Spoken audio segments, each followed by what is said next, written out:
मी एक शिक्षिका असल्यामुळं रोज मला पालकांचे फोन येतात किंवा पालक भेटून म्हणतात की माझ्या मुलाला हे येत नाही, माझ्या मुलाला वाचताच येत नाही, किंवा माझा मुलगा शालेय स्पर्धा परीक्षांची तयारी करणार आहे पण त्याला गणित जमत नाही, तो ढच आहे, शेजाऱ्याचा मुलगा खूप हुशार आहे. मग मला वाटतं की स्टुडंटवर इतका प्रेशर का? घरी पण त्याला मारहाण करणे, त्याचं कंपॅरिझन करणे, ह्या गोष्टी होतात मुलांसोबत. मग मार्क्स कॉम्पिटिशन, एक्सपेक्टेशन्स, स्टुडंट खूप स्ट्रगल करतात हो, पण त्यांना खरंच कोणी समजून घेत नाही.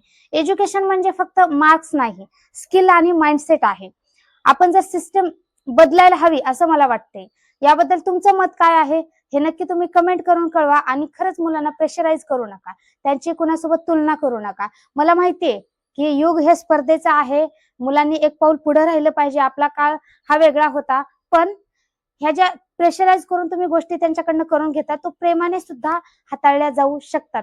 खरंच याबद्दल तुमचं मत काय आहे हे नक्की कमेंटमध्ये कळवायला विसरू नका. धन्यवाद.